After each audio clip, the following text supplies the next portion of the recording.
Hello बच्चों। तो आज हम बच्चों जो नया चैप्टर स्टार्ट करने वाले हैं वो है आपका बहुत ही important chapter improvement in food resources. ठीक है बच्चों, क्या है आपका इम्प्रूवमेंट इन फूड रिसोर्सेज। आपको चैप्टर के नाम से ही पता चल रहा होगा कि हम क्या करेंगे।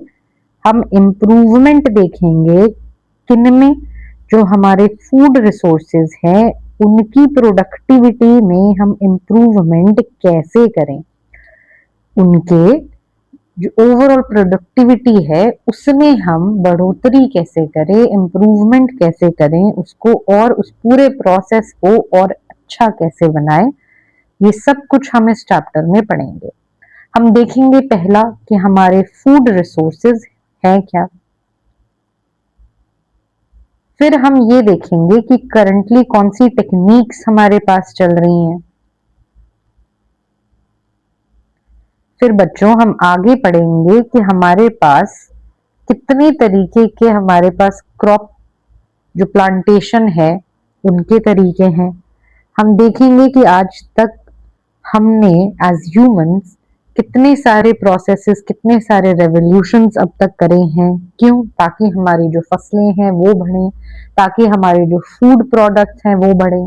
फिर हमने कैसे, जिनसे हमें फूड मिलता है उनका हमने पालन पोषण रक्षण कैसे किया है, हमारे कौन से तरीके हैं, ये सारी चीजें बच्चों हम इस चैप्टर में पढ़ेंगे। तो आइए शुरू करते हैं बिना देरी के। देखो बच्चों, हम जानते हैं कि अगर हमारे पास खाना है तो हमारे पास जिंदगी है। ठीक है, अगर आप खाना नहीं खाएंगे तो आप जिंदा कैसे रहेंगे? नहीं रह पाएंगे। क्या हो जाएंगे? मर जाएंगे। तो खाना जीने के लिए एक बहुत ही इंपॉर्टेंट चीज है, बहुत महत्वपूर्ण चीज है। क्यों है खाना हमारे लिए जिंदा रहने के लिए जरूरी? वो इसलिए जरूरी है बच्चों क्योंकि खाने से आपको क्या मिल रहा है? खाने से आपको मिल रहा है आपका प्रोटीन, खाने से मिल रहा है आपको आपका कार्बोहाइड्रेट, खाने से आपको मिल रहा है फैट, विटामिन, मिनरल्स। और ये सारी ही चीजें किन में इंपॉर्टेंट है बच्चों? ये सारी ही चीजें इंपॉर्टेंट है आपके ओवरऑल ग्रोथ में, आपके ओवरऑल बॉडी डेवलपमेंट में, आपको हेल्दी रखने में।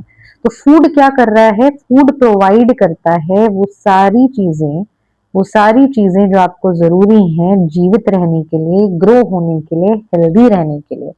तो जब आप एक कोई चीज खा रहे हैं, कोई फूड खा रहे हैं, तो उससे आपको क्या मिलता है बच्चों? उसको आपको एनर्जी देता है, वो आपको आपको न्यूट्रिशन प्रोवाइड करता है, आपकी ग्रोथ में मदद करता है। जो सेल्स हैं उनको रिपेयर मेंटेन जिंदगी को करने के लिए, ये सारी चीजों के लिए जो रॉ मटेरियल है वो क्या है हमारा? वो रॉ मटेरियल है हमारा फूड। अब सवाल होता है कि ये खाना हमें मिलता कहाँ से है बच्चों? एज ह्यूमन बींग्स ये खाना हमें कहाँ से मिल रहा है? ये खाना हमें प्लांट से भी मिलता है और ये खाना हमें एनिमल से भी मिलता है। जब हम बोलते हैं कि हमें खाना प्लांट से मिलता है तो वो हम उस ओवरऑल प्रोसेस को कहते हैं बच्चों एग्रीकल्चर। क्या कहते हैं? एग्रीकल्चर। और जब हम एनिमल्स को सोर्स ऑफ फूड कहते हैं तो वो जो पूरा प्रोसेसिंग है एनिमल्स को लेके आने से लेके, ब्रीड करने से लेके, उनसे खाना बनाने से लेके, उनको फाइनल प्रोडक्ट तक पहुंचाने तक, इस पूरे प्रोसेस को हम कहते हैं बच्चों एनिमल हस्बेंड्री। क्या कहते हैं बच्चों? हम उनको कहते हैं एनिमल हस्बेंड्री। तो इस चैप्टर में हम क्या सीखेंगे? ये चैप्टर हमें सिखाएगा कि कैसे एग्रीकल्चरल और कैसे एनिमल हस्बेंड्री प्रोडक्शन को हम देखेंगे, समझेंगे। हम ये जानेंगे कि हमने उसको कैसे बढ़ाया है एनवायरमेंट की रक्षा करते हुए। ये सारी चीजें हम किस चैप्टर में पढ़ेंगे? आपके इम्प्रूवमेंट इन फूड रिसोर्सेज में। अब इम्प्रूवमेंट की जरूरत क्यों है? अब फूड रिसोर्सेज तो है हमारे पास, अब हमें इम्प्रूवमेंट इम्प्रूवमेंट क्यों कह रहे हैं हम कि हमें इम्प्रूवमेंट की जरूरत है? इम्प्रूवमेंट की जरूरत किसमें है? इम्प्रूवमेंट की जरूरत हमें एग्रीकल्चर में है। इम्प्रूवमेंट की जरूरत हमको एनिमल हस्बेंड्री में है। एग्रीकल्चर यानी कि वो प्रैक्टिस जिसमें आप क्या करते हो बच्चों? हम क्रॉप्स ग्रो करते हैं। कौन से क्रॉप्स ग्रो करते हैं? वो क्रॉप्स या प्लांट्स ग्रो करते हैं जो हमें क्या दे रहा है? जो हमें फूड दे रहा है, फाइबर दे रहा है, या हमारे किसी भी काम में आ रहा है, जो हमें क्रॉप से, प्लांट से मिल रहा है, वो हमारा एग्रीकल्चर है। एनिमल हस्बेंड्री क्या है बच्चों? एनिमल हस्बेंड्री है एक साइंटिफिक तरीका। किस चीज का साइंटिफिक तरीका? एक साइंटिफिक तरीका जिसमें हम जो डोमेस्टिक एनिमल्स होते हैं उनको क्या करते हैं? उनको हम किन चीजों में हम उनका इस्तेमाल लेते हैं? फूड प्रोडक्शन में। अब फूड प्रोडक्शन हमारे लिए जो हमें एनिमल से मिल रहे हैं वो क्या क्या है? मिल्क आपको एनिमल से मिलता है, एग्स आपको एनिमल से मिलते हैं, मीट आपको एनिमल से मिलते हैं, और बहुत सारे अन्य प्रोडक्ट्स हैं बच्चों जो आपको किससे मिलते हैं? आपको मिलते हैं एनिमल से। अब हमें ये इम्प्रूवमेंट चाहिए क्यों? देखो, हम जानते हैं कि इंडिया है एक highly populated country. Highly populated country यानी कि 1.4 बिलियन लोग तो पहले से हैं, और ये भी ग्रो होता जा रहा है, ये भी बढ़ता जा रहा है। अब पॉपुलेशन बढ़ रही है तो खाने के लिए पेट भी उतने ही बढ़ रहे हैं। जितना लोग हैं उतना ही हमको खाना चाहिए। इसीलिए हम इस इम्प्रूवमेंट से क्या कर रहे हैं? इस इम्प्रूवमेंट से क्या लाना चाह रहे हैं बच्चों? हम इस इम्प्रूवमेंट से लाना चाह रहे हैं फूड सिक्योरिटी। फूड सिक्योरिटी का क्या मतलब है? फूड सिक्योरिटी एक ऐसा स्टेट होता है जहां पे हर मनुष्य के पास, हर आदमी के पास, हर इंसान के पास क्या होगा?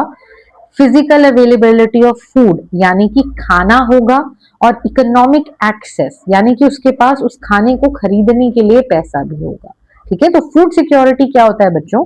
फूड सिक्योरिटी होता है the state in which all people have physical and economic access to sufficient, safe and nutritious food at all times. यानी कि हर वक्त, ऐसा नहीं कि आपके पास एक दिन खाना है दूसरे दिन खाना नहीं है, एक महीने है ही नहीं खाना, आपको मिल ही नहीं रहा, आप कहीं जा ही नहीं रहे, काम हो जाएगा। तो फूड सिक्योरिटी क्या होता है बच्चों? फूड सिक्योरिटी एक ऐसी स्टेट है जहां पे आपके पास खाना मौजूद भी है और उस खाने को आप खरीद सकते हैं, खा सकते हैं। पता चला आपके पास खाना तो है, उसको पाने के लिए आपके पास पैसे ही नहीं है, तो फिर आप खाना खाएंगे कैसे? खाना तो नहीं मिला आपको। इसीलिए खाना होने के साथ आपको उसका इकोनॉमिक एक्सेस होना भी उतना ही जरूरी है।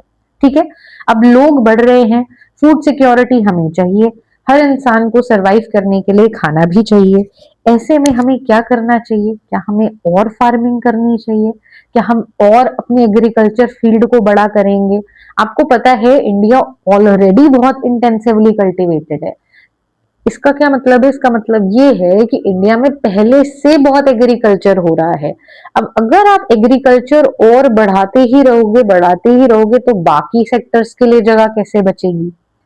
अब सिर्फ एग्रीकल्चर से तो नहीं चल सकता है सब कुछ। एग्रीकल्चर से आपका पेट भर सकता है, बट आपको काम चाहिए, आपको पैसा चाहिए, आपको दूसरे काम चाहिए, टेक्नोलॉजी बिल्ड करनी है, बिल्डिंग बिल्ड करनी है, रोड चाहिए, कंपनी चाहिए, आपको सब कुछ चाहिए। उसके लिए क्या निकलता है बच्चों? हमको रॉ मटेरियल क्या लगता है? किसी भी चीज के लिए, किसी भी चीज के लिए आपका रॉ मटेरियल है लैंड। अगर सारी ही लैंड में एग्रीकल्चर होने लग जाएगा तो बाकी तो कुछ नहीं हो पाएगा। तो इसका मतलब सिर्फ एग्रीकल्चर से तो काम नहीं चलेगा। इसका क्या मतलब है? लैंड एरिया सीमित है। इसका क्या मतलब है बच्चों? लैंड एरिया तो सीमित है, उतने में ही हमें इस तरीके से एग्रीकल्चर करना है कि हम क्या करेंगे? कम जगह में हम ज्यादा अपनी खपत पा सके, कम एरिया में हम बेटर वैरायटी ऑफ क्रॉप पा सकें, कम एरिया में हम ऐसा पौधा लगाएं जो तेजी से ग्रो होता है, जो हम तेजी से हार्वेस्ट कर सकते हैं, मल्टीपल साइकिल उसकी ले सकते हैं। तो इन सारी चीजों से हमारा क्या होता है बच्चों? इन सारी चीजों से हमारी प्रोडक्शन की एफिशिएंसी बढ़ती है।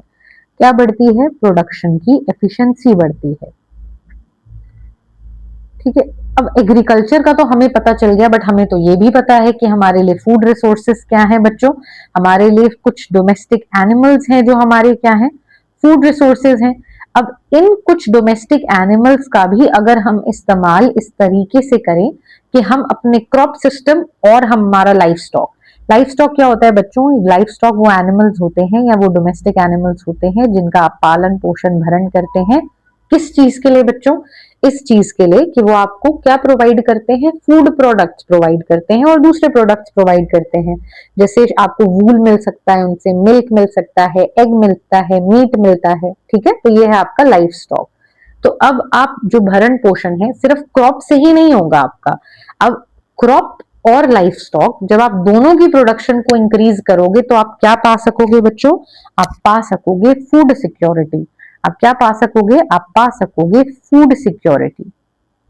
फूड सिक्योरिटी यानी कि अब हर इंसान के पास खाना भी है और उस खाने तक पहुंचने का साधन भी है, विच इज मनी। ठीक है, तो उसके पास फिजिकली भी फूड है और इकोनॉमिकली वो उस फूड तक पहुंच सकता है। इसीलिए हम फूड सिक्योरिटी कैसे हम अचीव करी बच्चे, हमने फूड सिक्योरिटी अचीव करी जब हमने किन चीजों की एफिशिएंसी बढ़ाई, किन चीजों की प्रोडक्शन एफिशिएंसी बढ़ाई, अपने खेतों की, अपने क्रॉप्स की भी और अपने लाइफ स्टॉक की भी। ठीक है बच्चों। और अब ऐसा नहीं है कि ये हमने कुछ पहली बार ऐसा कुछ सोचा है, पहले भी पास्ट में भी बहुत सारे ऐसे रेवोल्यूशन आए, बहुत सारे ऐसी वेव्स आई जिनमें डिफरेंट डिफरेंट प्रोग्राम्स किए गए। जैसे कि पहला बच्चों जो आपकी किताब में दिया गया है चैप्टर में, वो है आपका ग्रीन रेवोल्यूशन। नाम से ही पता चल रहा है ग्रीन किसको दर्शाता है बच्चों, ग्रीन दर्शाता है पेड़ पौधे क्रॉप्स। ठीक है। ग्रीन रेवोल्यूशन में क्या हुआ था बच्चों, ग्रीन रेवोल्यूशन में ये हुआ था कि 1960s में हमने क्या किया था, हमने इंट्रोड्यूस किए हाई यील्डिंग वैरायटी सीड्स। क्या हमने इंट्रोड्यूस करे, हमने इंट्रोड्यूस करे हाई यील्डिंग वैरायटी सीड्स, यानी कि हमने ऐसे सीड्स का इस्तेमाल किया जिनसे हम इंक्रीज्ड फूड ग्रेन प्रोडक्शन कर पाए। क्या कर पाए, इंक्रीज्ड फूड ग्रेन प्रोडक्शन कर पाए। अब अगर फूड ग्रेन की प्रोडक्शन इंक्रीज हो गई, इसका मतलब हमें ज्यादा खाना मिलेगा, ज्यादा खाना मिलेगा तो हम ज्यादा लोगों का भरण पोषण कर पाएंगे, ज्यादा लोगों का हम भरण पोषण कर पाएंगे तो क्या होगा बच्चों, तो ये होगा कि हम फूड सिक्योरिटी अचीव कर पाएंगे। अल्टीमेट गोल क्या है इन सारी बातों का, अल्टीमेट गोल ये है कि हम फूड सिक्योरिटी अचीव कर पाए, कोई भी ऐसा ना हो जिसके पास ना खाना हो या ना साधन हो कि वो उन खानों तक पहुंच पाए। तो ग्रीन रेवोल्यूशन में हमने क्या किया, ग्रीन रेवोल्यूशन में हमने इस्तेमाल किए हाई यील्डिंग वैरायटी सीड, हमने मॉडर्न इरिगेशन की जो टेक्निक्स है उनको अप्लाई किया, हमने भरपूर मात्रा में फर्टिलाइजर इस्तेमाल किए, पेस्टिसाइड इस्तेमाल किए, और इसका रिजल्ट क्या था, इसका रिजल्ट था कि हमारी ओवरऑल जो प्रोडक्शन थी, हमारी जो ओवरऑल प्रोडक्शन थी किस चीज की बच्चों, फूड ग्रेन्स की,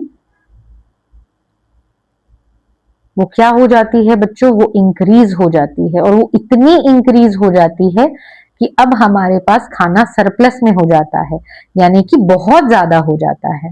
ठीक है बच्चों, क्या हो जाता है, बहुत ज्यादा हो जाता है। अगला रेवोल्यूशन कौन सा देखा बच्चों इंडिया ने मेजर, वो था मिल्क की प्रोडक्शन बढ़ाने के लिए, जिसमें nation wide milk networks establish हुए, जिसको आप किस नाम से जानते हैं, ऑपरेशन फ्लड के भी नाम से जानते हैं। इसमें क्या हुआ बच्चों, इसमें हुआ हमारी मिल्क अवेलेबिलिटी को हमने क्या किया, इंक्रीज किया। ग्रीन रेवोल्यूशन में हम क्या कर रहे थे, ग्रीन रेवोल्यूशन में हम फूड ग्रेन्स या क्रॉप्स की जो अवेलेबिलिटी है उनको इंक्रीज कर रहे थे।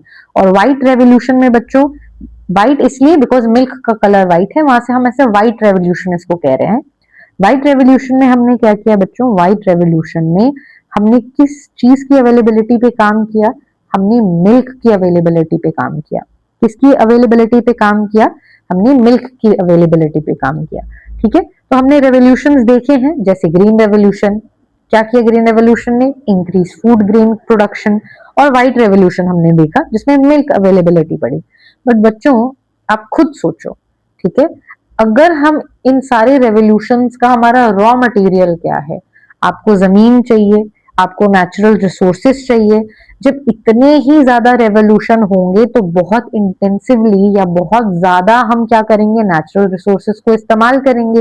अब नेचुरल रिसोर्सेस की भी एक लिमिट है कि हम उसको इस्तेमाल कर सकें। जो हमारे नेचुरल रिसोर्सेज हैं बच्चों,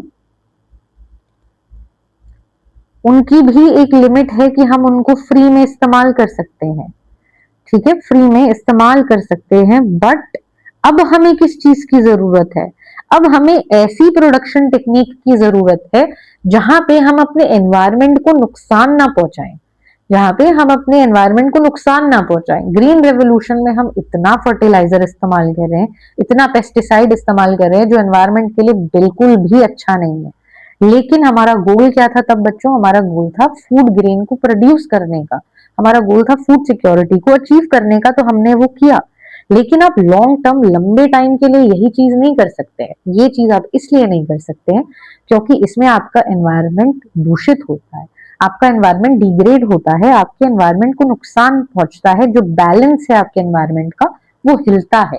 और अगर एनवायरनमेंट ही नहीं बचा आपका तो अर्थ ही नहीं बचेगा, खाना कहाँ उगाएंगे हम, मिल्क रेवोल्यूशन कहाँ करेंगे हम। तो फिर अगर अर्थ ही नहीं रहा तो फिर कुछ नहीं रहेगा। इसीलिए अब हमें ऐसी टेक्निक्स की जरूरत है बच्चों, जहां पे हम क्या करें, हम ऐसी प्रैक्टिसेस करें, जिनसे न केवल खाना इंक्रीज हो, ना केवल उसकी अवेलेबिलिटी इंक्रीज हो, ना केवल हमें फूड सिक्योरिटी मिले, बट साथ ही हमारे एनवायरनमेंट को जो हम नुकसान पहुंचा रहे हैं वो ना हो। ठीक है बच्चों, वो ना हो। तो बच्चों हम क्या करेंगे फिर? हम करेंगे सस्टेनेबल एग्रीकल्चर।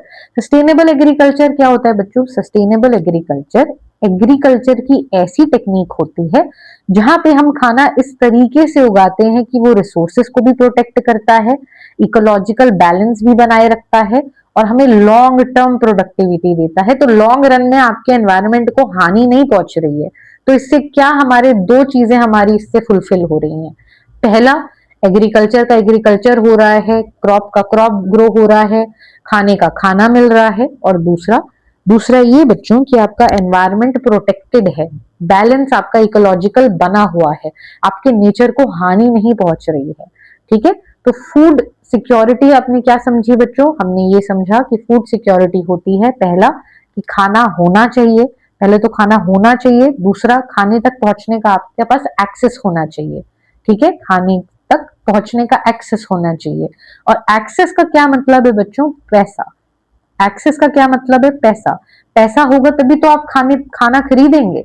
आपको मार्केट में खाना दिख रहा है बट आपकी जेब में पैसा ही नहीं है, तो आप उस खाने को कैसे खरीदोगे? आप नहीं खरीद सकते। आपने खाना खरीदा ही नहीं तो आप खाना खाओगे कैसे? फूड सिक्योरिटी तो गई। तो फूड सिक्योरिटी क्या होती है बच्चों? एक और बार हम रिवाइज कर लेंगे। फूड सिक्योरिटी एक ऐसी कंडीशन है, एक ऐसी सिचुएशन है जहां पे खाना भी है फिजिकली और आपके पास उस खाने तक पहुंचने का इकोनॉमिक एक्सेस भी है। इसलिए आपको क्या मिलता है? आपको सफिशिएंट सेफ न्यूट्रिशियस फूड मिलता है। ठीक है, अब आप जानते हो कि हमारी मेजोरिटी ऑफ जो पॉपुलेशन है वो किस पे डिपेंडेंट है? वो एग्रीकल्चर पे डिपेंडेंट है लाइवलीहुड के लिए, है ना? तो क्या करते हैं हम? खेती बाड़ी करते हैं, खेती बाड़ी से ही उनका घर चलता है। लेकिन क्या खेती बाड़ी से आने वाले पैसों से ही आप ये पूरी जो प्रॉब्लम है हंगर की समस्या उसको कॉम्बैक्ट कर सकते हो? तो हमारा जवाब है नो। आप देख रहे हो कि क्या बढ़ रही है, आप देख रहे हो कि हर चीज के जो प्राइस है, हर चीज के दाम है वो कितने ज्यादा आसमान छू रहे हैं। लेकिन अगर आप सिर्फ एग्रीकल्चर पे जब इतनी मेजर पॉपुलेशन डिपेंड हो रही है तो क्या आप ये कह सकते हो कि सिर्फ खेती खेती से ही आप इन सारे जो प्राइजेस हैं जो बढ़ रहे हैं या आपको जो भी चाहिए वो आप खरीद पाओगे? आप जैसा चाहो वैसा एग्रीकल्चर कर पाओगे?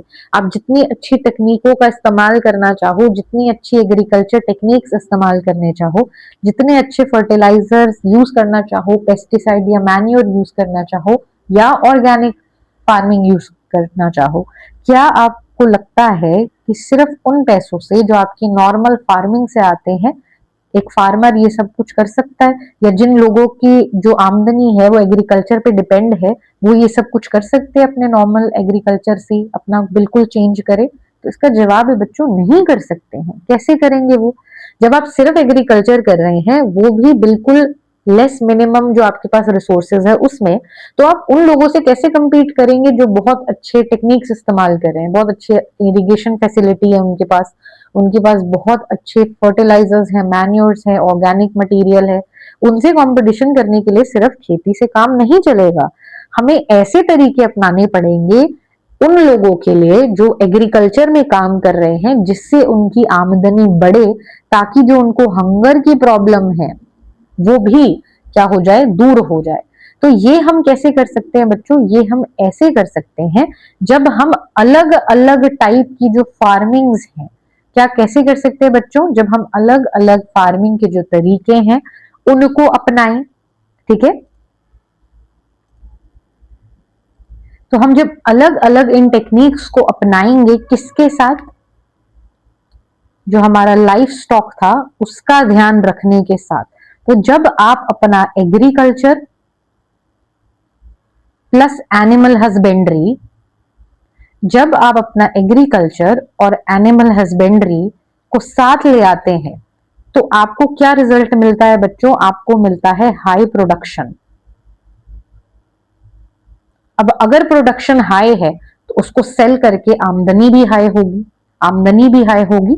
तो हम क्या कर रहे हैं यहाँ पे? हम कर रहे हैं सस्टेनेबल तरीके से क्या करेंगे हम? एग्रीकल्चर प्लस सस्टेनेबल तरीके से क्या करेंगे, हम करेंगे एनिमल हस्बेंड्री, और दोनों के रिजल्ट से क्या होगा बच्चों, दोनों के रिजल्ट से दो चीजें होंगी। पहला, ओवरऑल प्रोडक्टिविटी बढ़ेगी खाने की।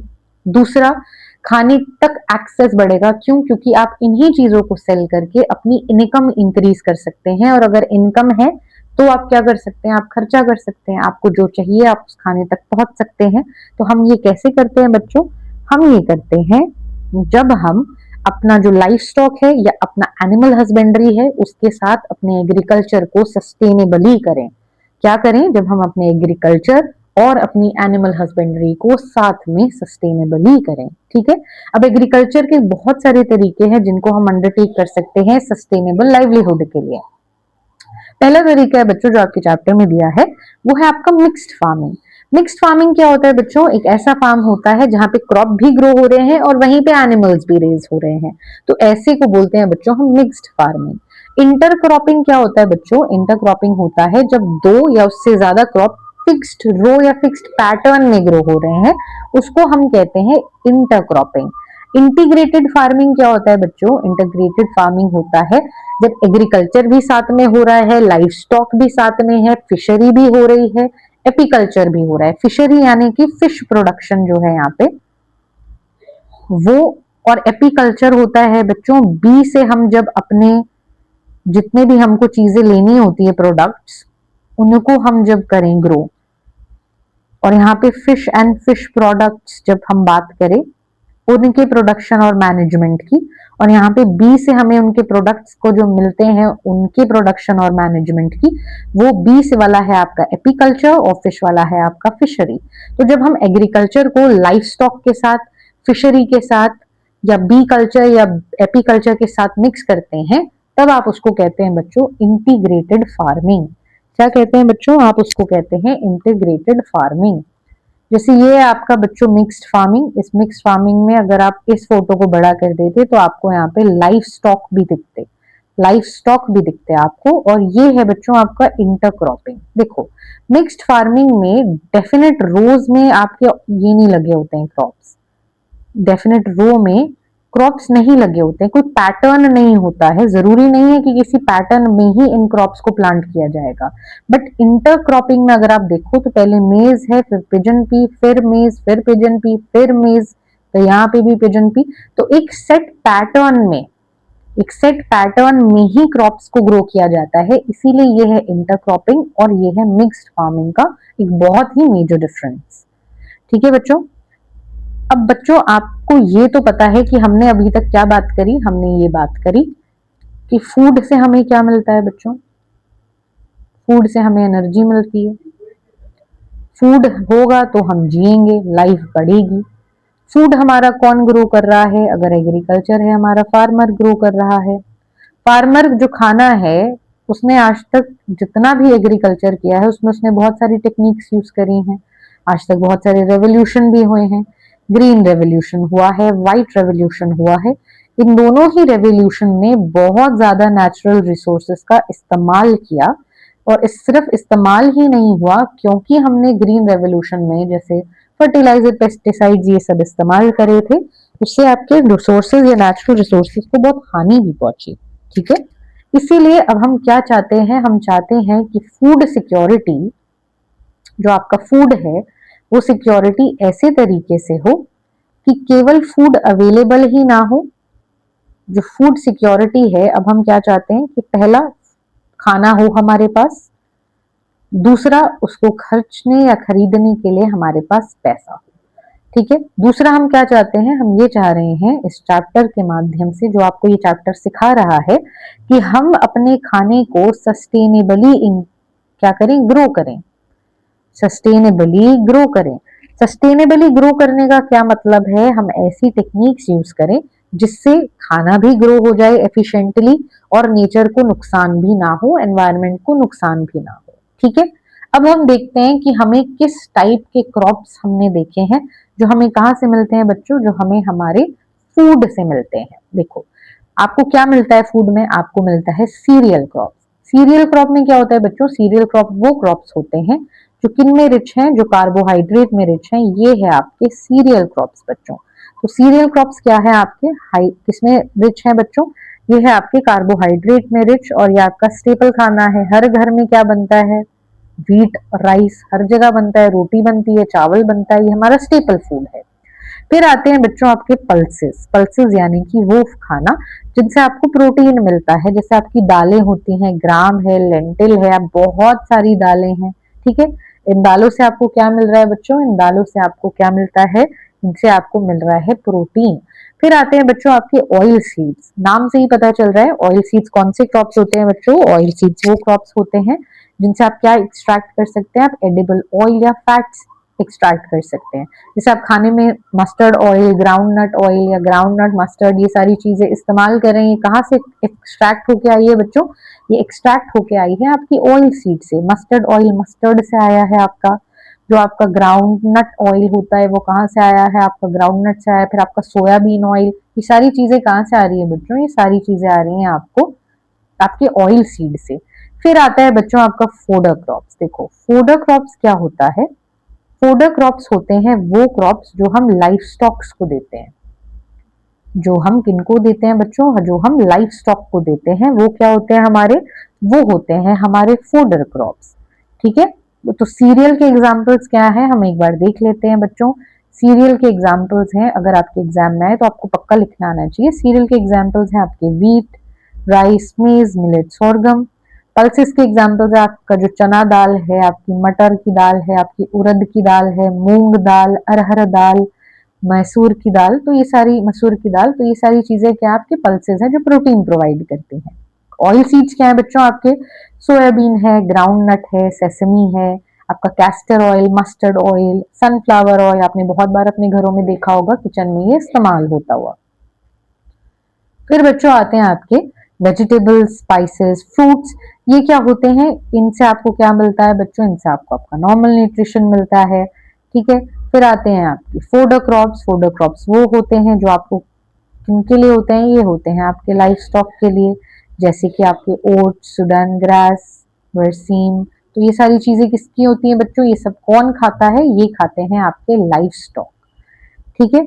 ये खाते हैं आपके लाइफ स्टॉक। सीरियल से आपको मिलता है कार्बोहाइड्रेट, पल्सेस से आपको मिलता है प्रोटीन, ऑयल सीड से आपको मिलते हैं अच्छे फैट्स, जो आपके वेजिटेबल हैं या स्पाइसेस फ्रूट्स हैं उनसे आपको वाइटामिन और मिनरल्स मिलते हैं। और फूडर क्रॉप्स किसके लिए होते हैं बच्चों, आपके लाइफ स्टॉक के लिए, ठीक है। अब बच्चों हमको ये तो पता चल गया कि हमको कौन कौन से क्रॉप्स का हमें जरूरत पड़ती है, उनसे हमें क्या न्यूट्रिशन मिलता है।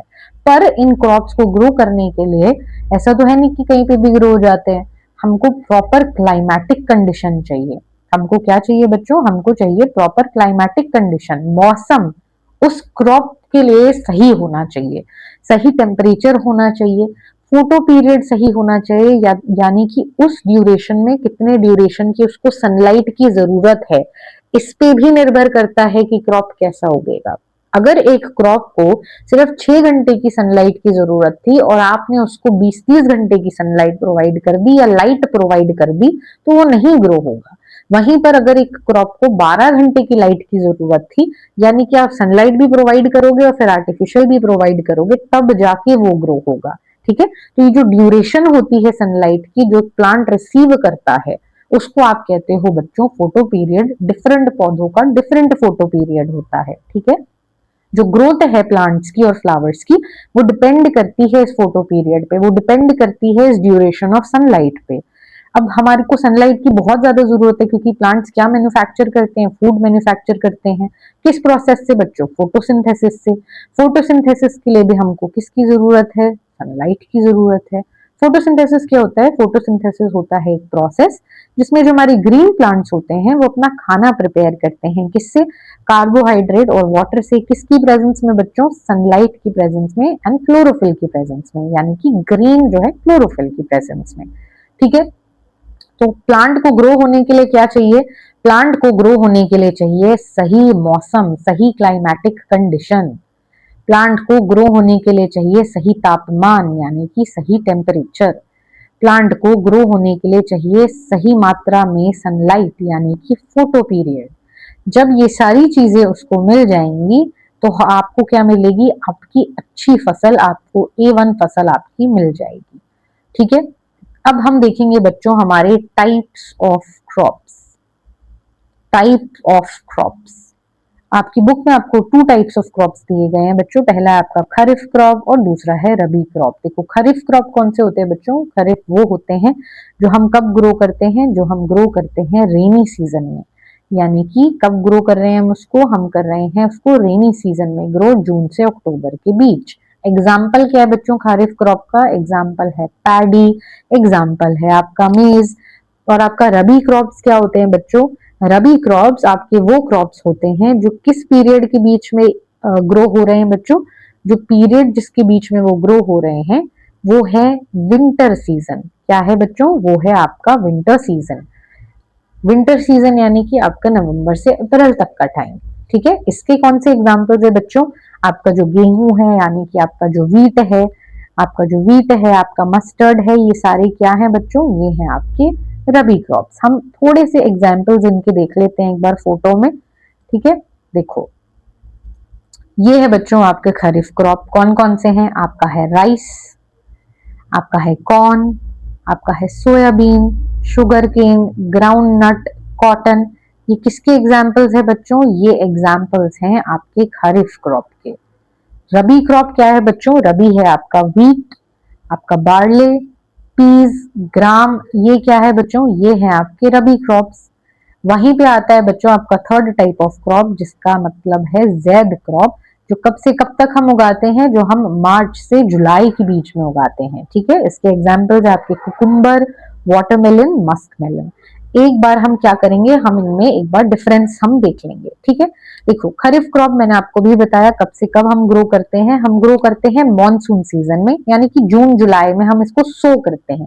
सो यानी कि इनका बीज हम डालते हैं। ठीक है, वहीं पे जो रबी क्रॉप्स हैं उनको हम कब सो करते हैं, उनका बीज कब डलता है बच्चों? हम उनको सो करते हैं विंटर सीजन में, यानी कि अक्टूबर से नवंबर के बीच। जैद क्रॉप को हम कब डालते हैं बच्चों? जैद क्रॉप को हम सो करते हैं रबी और खरीफ के बीच के सीजन में, जो कि आपका मार्च अप्रैल में। ठीक है, अब हमने सो कर दिया, पौधा ग्रो होगा, अब उसको हार्वेस्ट करना है। ठीक है, हार्वेस्टिंग कब होती है खरीफ क्रॉप की? हार्वेस्टिंग होती है खरीफ की सितंबर या अक्टूबर के बीच। रबी क्रॉप्स की हार्वेस्टिंग होती है मार्च अप्रैल में और जैद क्रॉप्स की होती है जून जुलाई में। ठीक है, खरीफ क्रॉप मॉनसून में हो रहे हैं ग्रो, तो क्या पता चल रहा है बच्चों? साफ पता चलता है कि इनमें हाई रेनफॉल चाहिए होती है इन पौधों को। इनको कैसी क्लाइमेटिक कंडीशन चाहिए? हाई रेनफॉल चाहिए इनको, ह्यूमिड मौसम चाहिए इनको, वार्म और वेट क्लाइमेट चाहिए। ठीक है, तो रेनफॉल पे इनका बहुत डिपेंड है, यानी कि वाटर डिपेंडेंस इनकी बहुत ज्यादा है ना। अब रबी में क्या होता है बच्चों? रबी के विंटर सीजन में तो इनको कूल चाहिए होता है, इनको ड्राई सीजन चाहिए होता है। ये है डिपेंडेंट ये इरिगेशन पर ये बहुत ज्यादा स्ट्रांगली मॉनसून या रेनफॉल डिपेंडेंट नहीं है। ठीक पानी चाहिए होता है, नॉर्मल डिपेंडेंसी है इनकी किस पे? इरिगेशन पे। ठीक है, बट इनको मौसम कैसा चाहिए? इनको कूल मौसम चाहिए होता है, इनको ड्राई मौसम चाहिए होता है। अब जो जैद क्रॉप्स है उनको चाहिए होता है, आप देखो तो ये कहाँ ग्रो हो रहे हैं? ये समर सीजन में ग्रो हो रहे हैं, तो ये हॉट ड्राई क्लाइमेट चाहिए इनको, वार्म क्लाइमेट चाहिए इनको, रेगुलर इरिगेशन चाहिए। ठीक है, अब इसके एग्जाम्पल्स मैंने आपको बता दिए, सारे एग्जाम्पल्स हम फिर से एक बार देख लेते हैं। एग्जाम्पल्स है आपका पैडी, मेज, कॉटन, सोयाबीन, बाजरा, ज्वार, ग्राउंडनट। रबी के आपके कौन से एग्जाम्पल्स हैं? रबी के आपके एग्जाम्पल्स हैं वीट, बार्ले, राम, मस्टर्ड, पीज और ओट्स। और जैद के आपके एग्जाम्पल्स हैं बच्चों watermelon, cucumber, musk melon, pumpkin और फूडर क्रॉप्स। ठीक है, इनके ऑल्टरनेट नाम मैंने अभी आपको बताए। जैद का ऑल्टरनेट नाम है बच्चों मॉनसून क्रॉप्स, रबी का ऑल्टरनेट नाम है बच्चों आपका विंटर क्रॉप्स, और आपके जैद का क्या ऑल्टरनेट नाम है? उसका ऑल्टरनेट नाम है बच्चों आपका समर क्रॉप्स। ठीक है, मैं उम्मीद करती हूँ कि यहाँ तक आपको सब कुछ बहुत ही क्लियरली अच्छे से समझ आ गया होगा। तो बच्चों आओ अब हम नेक्स्ट टॉपिक देख रहे हैं जल्दी से, वो है हमारा introduction to food production in India. देखो 1952 से लेकर 2010 तक जो हमारा फूड प्रोडक्शन है वो 4 गुना बढ़ा है। क्या बढ़ा है? 4 गुना बढ़ा है। और जो हमारी कल्टिवेबल लैंड है वो 25% इंक्रीज हुई। अब इसका रीजन क्या है? इसका रीजन जो आपका खाना बढ़ा है वो इसीलिए है क्योंकि हमने अपनी टेक्निक्स को इम्प्रूव किया है। ठीक है, सिर्फ लैंड इम्प्रूव नहीं हुई है बट टेक्निक्स को इम्प्रूव किया है। अब ये हम कैसे कर रहे हैं? हम ये बहुत सारे फैक्टर्स को लेके चलते हैं तो हमको क्या रिजल्ट मिलता है? Increased production. देखो, पहला है चॉइस ऑफ सीड सही होनी चाहिए, अच्छी क्वालिटी की सीड जरूरी है। दूसरा, एक बार सीड लग गया तो क्या करना होता है? उस पौधे को जितनी भी चीजें उसको जरूरत है अच्छे से ग्रो होने के लिए, नर्चर होने के लिए, वो प्रोवाइड करते हैं। और तीसरा है, जब तक वो हार्वेस्ट नहीं हो जाता उसको किसी भी प्रकार के लॉस से बचाते हैं। ठीक है, क्या करते हैं हम करते हैं अच्छी जो नस्ल है उसका सीड लेते हैं, आप कह लो, या हम अच्छी क्वालिटी का सीड लेते हैं। फिर हम क्या करते हैं? हम उसको नर्चर करते हैं, हम उसको ग्रो होने में मदद करते हैं, जितनी भी न्यूट्रिशन या पानी या इरिगेशन की उसको ज़रूरत है उसको वो प्रोवाइड करते हैं। जब वो ग्रो होना होता है तो उसको हम किसी भी लॉस से, लॉस यानी कि कोई जानवर उसको खाने आ रहा है, ऐसा कुछ भी हो, तो उन सारे लॉसेस से हम उनको बचाते हैं और फिर वो हार्वेस्ट होते हैं। ठीक है, हम 3 कैटेगरीज के अंदर काम कर कर अपने प्रोडक्शन को इंक्रीज कर रहे हैं। कैसे? पहला है, हम क्रॉप की वैरायटी को इम्प्रूव कर रहे हैं। क्या है? क्रॉप की वैरायटी को इम्प्रूव कर रहे हैं। दूसरा, हम इस क्रॉप की वैरायटी को के प्रोडक्शन के मैनेजमेंट को अच्छा कर रहे हैं। और जो तीसरा हमारा है वो है, हम इस क्रॉप की प्रोटेक्शन के जो मैनेजमेंट है उस पे काम कर रहे हैं। तो हम किन 3 मेन चीजों पे काम कर रहे हैं बच्चों? हम वैरायटी इंप्रूव कर रहे हैं क्रॉप की, यानी कि आप कह लो इसकी नस्ल इंप्रूव कर रहे हैं। क्वालिटी इंप्रूव कर रहे हैं सीड्स की, क्वालिटी इंप्रूव कर रहे हैं उस क्रॉप की जो ग्रो होने वाला है। जब ये प्रोडक्शन हो जाए तो हम इस प्रोडक्शन की मैनेजमेंट को ठीक कर रहे हैं। जब क्रॉप की प्रोडक्शन हो तो इस प्रोडक्शन को हम मैनेज करते हैं, वो है आपका क्रॉप प्रोडक्शन मैनेजमेंट।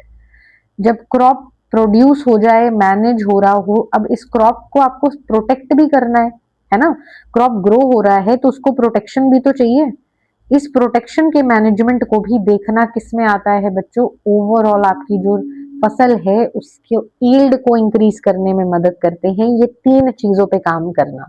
पहला है आपका क्रॉप वैरायटी इंप्रूव हो, दूसरा काम है क्रॉप प्रोडक्शन मैनेजमेंट अच्छा हो, तीसरा काम है क्रॉप प्रोटेक्शन मैनेजमेंट अच्छा हो। हम एक एक कर कर इनको देखेंगे। ठीक है बच्चों, क्रॉप वैरायटी इंप्रूवमेंट क्या है बच्चों? देखो, क्रॉप वैरायटी इंप्रूवमेंट का मतलब ये है कि हम एक ऐसी क्रॉप की वैरायटी लेके आए, ऐसे क्रॉप को लेके आए जो हमें अच्छी फसल दे, जो हमें अच्छी भरपूर प्रोडक्टिव एफिशिएंट बहुत अच्छी खासी फसल दे। वो है बच्चों आपका good quality crop variety improvement.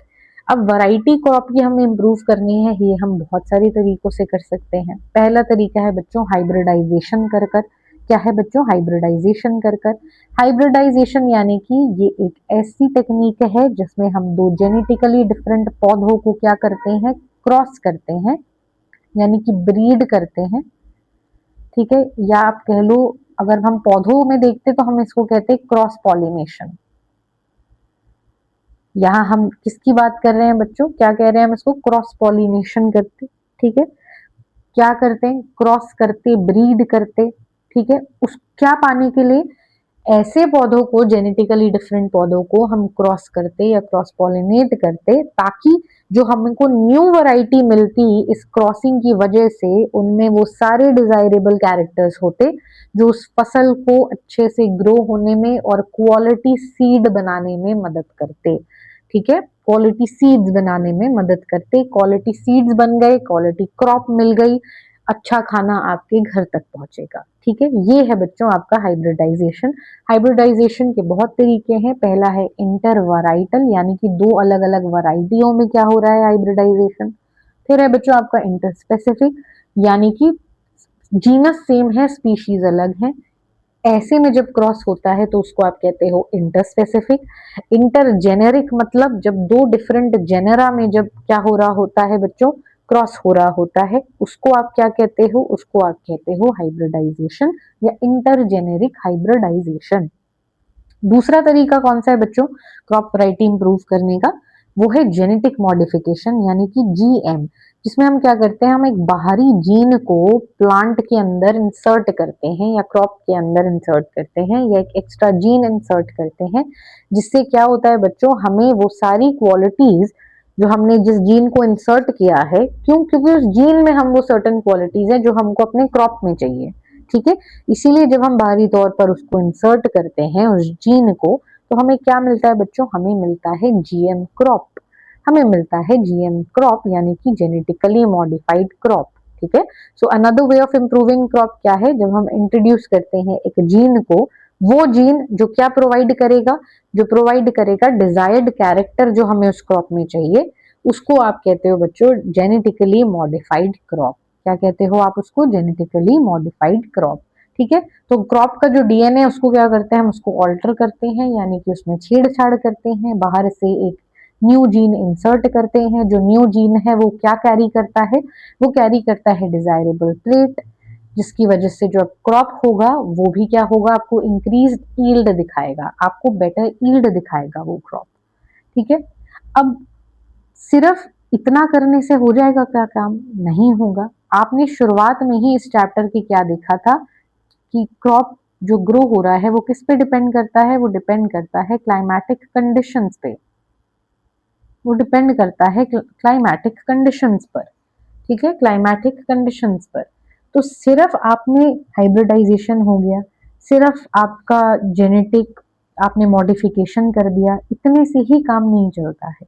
उस क्रॉप को ग्रो होने के लिए सही वेदर चाहिए, उस क्रॉप को ग्रो होने के लिए सही सॉइल की क्वालिटी चाहिए, उस क्रॉप को अच्छे से ग्रो होने के लिए सही वाटर अवेलेबिलिटी चाहिए, तब जाकर आपका जो ओवरऑल क्रॉप वैरायटी है वो क्या होता है बच्चों, इंप्रूव होता है। क्या होता है, इंप्रूव होता है।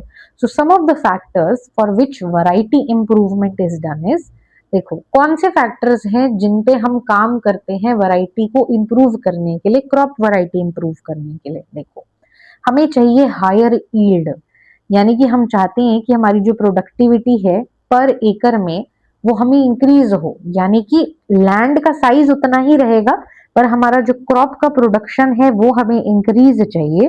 तो इस तरीके से आप क्या करते हैं, आप अपनी जो ओवरऑल जो आपकी ईल्ड है उसको इंक्रीज करते हैं, यानी कि प्रोडक्टिविटी पर एकड़ क्या कर रहे हैं बच्चों, इंक्रीज कर रहे हैं, ठीक है।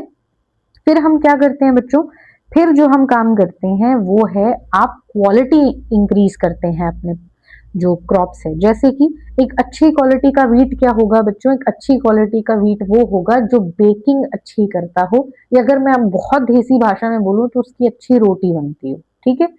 पल्सेस की अच्छी क्वालिटी को हम क्या क्या मानेंगे कि इन पल्सेस में अच्छी क्वालिटी है, हम मानेंगे कि इन पल्सेस में अच्छी क्वालिटी है अगर उसकी प्रोटीन की क्वालिटी अच्छी हो, जो प्रोटीन वो पल्सेस आपको देगा, ठीक है। हम ऑयल सीड्स की क्वालिटी को कैसे मानेंगे, जब उससे अच्छा ऑयल निकलेगा वो होंगे अच्छे ऑयल सीड्स, ठीक है। अच्छे फ्रूट्स और वेजिटेबल्स कौन से होंगे बच्चों, जब आप उनमें जेनेटिकली उनको मॉडिफाई कर रहे हैं, जब उन पे आप काम कर रहे हैं, तो हम चाहेंगे कि हमारे फ्रूट्स और वेजिटेबल्स लंबे समय तक आप उनको अपने फ्रिज में रख सके, ये नहीं कि आप एक दिन में लाए और एक दिन में वो सड़ गया, ठीक है। फिर आप चाहेंगे कि आपकी जो वैरायटीज हैं वो बायोटिक और एबायोटिक रेजिस्टेंस शो करे। बायोटिक और एबायोटिक रेजिस्टेंस शो करे का क्या मतलब होता है बच्चों, जैसे कि अब बायोटिक से क्या होता है, उसको बहुत सारे डिजीजेस हो सकते हैं, बहुत सारे इंसेक्ट्स उसको खा सकते हैं, बहुत सारे निमाटोडाज उसको खा सकते हैं, उस पर अटैक कर सकते हैं। अबायोटिक क्या होता है, कभी हो सकता है कि सूखा पड़ जाए, कभी बहुत ही नमक नमकीन मतलब यानी कि सैलिनिटी बढ़ जाए, कभी हो सकता है वाटर लॉगिंग कंडीशन हो जाए, यानी कि पानी एक ही जगह इकट्ठा का इकट्ठा ही रहे। तो जब ऐसी कंडीशंस आती है ना बच्चों, तब उससे क्या होता है, उससे ये होता है कि जो आपका क्रॉप है वो स्ट्रेसफुल कंडीशन में आ जाता है और वो सरवाइव नहीं कर सकता है। तो जब हम क्रॉप वैरायटी इंप्रूव कर रहे हैं तो हम इस क्वालिटी को भी इंप्रूव कर रहे हैं। हम इस तरीके से अपने क्रॉप को बनाएं, इस तरीके का जीन अपने क्रॉप में डालें, इस तरीके के प्लांट्स के बीच में जो हाइब्रिडाइजेशन है वो हो कि वो जो प्लांट है, वो जो क्रॉप है उसमें ए बायोटिक और बायोटिक रेजिस्टेंस आ जाए, यानी कि वो इन बायोटिक चीजों से और जो ए बायोटिक कंडीशंस हैं उनसे लड़ सके और मरे ना, वो प्लांट अच्छे से ग्रो हो, वो क्रॉप अच्छे से ग्रो हो, ठीक है बच्चों। जो एक और चीज को लेकर जब हम चाहते हैं कि इस वजह से भी हमारी वैरायटी बढ़े, वो है मैच्योरेशन ड्यूरेशन। जितना शॉर्टर ड्यूरेशन होगा उसका उगने का, उतना वो हमारे लिए ज्यादा फायदेमंद है। आप मल्टीपल क्रॉप्स एक साल में उगा सकते हैं, आपका ओवरऑल क्रॉप कॉस्ट कम आएगा। ठीक है, आप हार्वेस्टिंग जल्दी जल्दी कर सकते हैं, उससे आप बेचेंगे, उससे आपको और इकोनॉमिकल फायदा होगा। फिर हम चाहेंगे कि हमारी वाइडर अडेप्टेबिलिटी हो, ये नहीं कि एक पौधा है जो बस एक ही जगह उगता हो। अगर आप चाहते हैं वो दूसरी जगह उगे तो वो भी आराम से उग सके। ठीक है, उसकी वाइडर अवेलेबिलिटी हो, एक वैरायटी डिफरेंट क्लाइमेट्स में इंक्रीज मतलब ग्रो हो सके, डिफरेंट क्लाइमेट में सरवाइव कर सके। तो जब हम ये हाइब्रिडाइजेशन कर रहे हैं, जब हम जेनेटिक मॉडिफिकेशन कर रहे हैं, तो हम ये भी चाहेंगे कि हम एक ऐसा पौधा पाएं या ऐसा क्रॉप पाएं जो जिसका जो मैच्योरेशन ड्यूरेशन है वो शॉर्टर हो। हम चाहेंगे कि वो जो एक पौधा है वो डिफरेंट डिफरेंट जगहों पे ग्रो हो सके। अगर वो डिफरेंट डिफरेंट जगहों पे ग्रो हो सकेगा, तो अगर आपको सेब चाहिए सपोज, अब आप सोचेंगे तो जम्मू एंड कश्मीर में ये उग रहे हैं या तो ये सिर्फ पहाड़ों में ही उग रहे हैं। अब मैं चाहती हूँ कि ये थोड़े से लोअर एरियाज में भी उगे, जैसे कि पंजाब में उग जाए, ठीक है, या दिल्ली में उग जाए, या आप समझे उत्तर प्रदेश में उग जाए। तो हम क्या करेंगे बच्चों, जो उनकी कंडीशंस हैं, जो उनकी रेजिस्टेंस है, उस तरीके से हम पौधों के बीच में हाइब्रिडाइजेशन कराते हैं। उस तरीके से हम बच्चों जेनेटिक मॉडिफिकेशंस करते हैं कि वो पौधे यहाँ पे भी सरवाइव कर सकें, वो पौधे यहाँ पे भी सरवाइव कर सके। और जेनेटिक मॉडिफिकेशन का तो काम ही ये है कि आपको जो डिजायरेबल ट्रेट चाहिए, जो डिजायरेबल ट्रेट चाहिए, जैसे जो फोडर क्रॉप्स होते हैं जो लाइफ स्टॉक को देते हैं, हम चाहते हैं कि वो टॉल हो। क्या हो बच्चों, हम चाहते हैं कि वो टॉल हो, बहुत ब्रांचिंग हो उसमें। जो सीरियल है हम चाहेंगे कि वो क्या हो, ड्रॉप हो। ठीक है, तो उससे क्या होता है, न्यूट्रिएंट लॉस कम होता है, रिसोर्सेज कम चाहिए होते हैं, प्रोडक्टिविटी उससे हायर होती है। तो ये जो सारी ही चीजें हैं, आपकी हायर ईल्ड से लेकर इंप्रूव क्वालिटी से लेकर बायोटिक ए बायोटिक रेजिस्टेंस से लेकर जो चेंज है इन मैच्योरेशन ड्यूरेशन या डिजायरेबल आपको जो कैरेक्टर्स चाहिए, इन सब में काम कौन करता है इम्प्रूवमेंट कराने का, हमारा क्रॉप वैरायटी इम्प्रूवमेंट की टेक्निक्स। और वो टेक्निक्स कौन सी है बच्चों, सबसे कॉमन तरीका है हाइब्रिडाइजेशन, जिसका मतलब होता है crossing between genetically dissimilar plants. ठीक है, ये तीन तरीके के हो सकते हैं। इंटरवैराइटल होता है यानी डिफरेंट वैरायटीज के बीच में, इंटरस्पेसिफिक यानी जीनस सेम है बट स्पीशीज डिफरेंट है, और इंटरजेनेरिक यानी कि डिफरेंट जेनरा के बीच में है।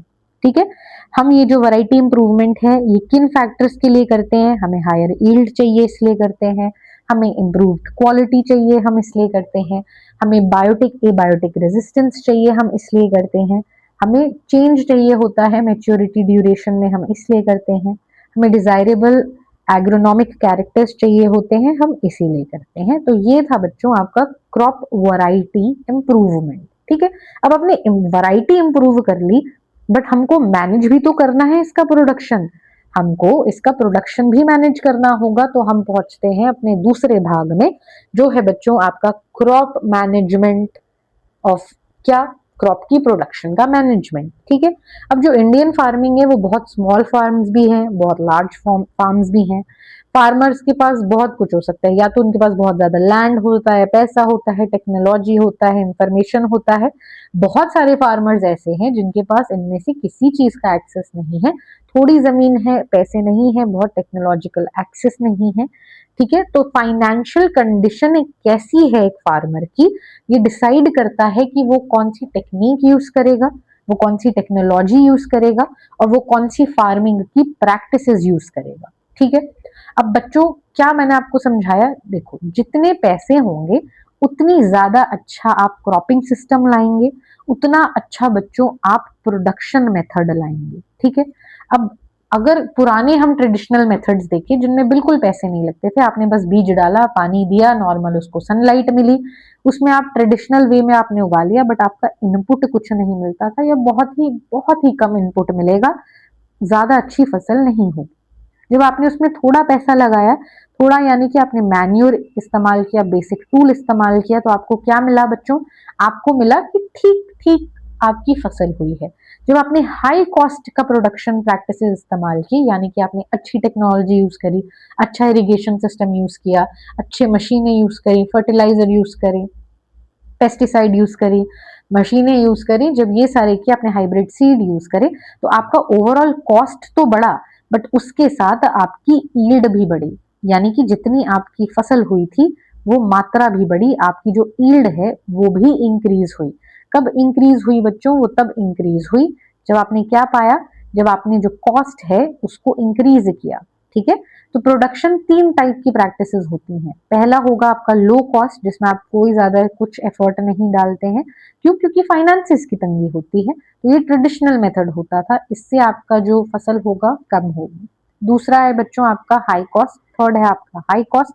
हाई कॉस्ट में क्या है बच्चों? आप अच्छी मशीन यूज करते हैं, आप अच्छे फर्टिलाइजर यूज करते हैं, आप हाइब्रिड सीड यूज करते हैं, ये हाई कॉस्ट तो होता है, पर ये क्या भी देता है बच्चों? ये देता है आपको हायर ईल्ड, ये देता है आपको हायर ईल्ड।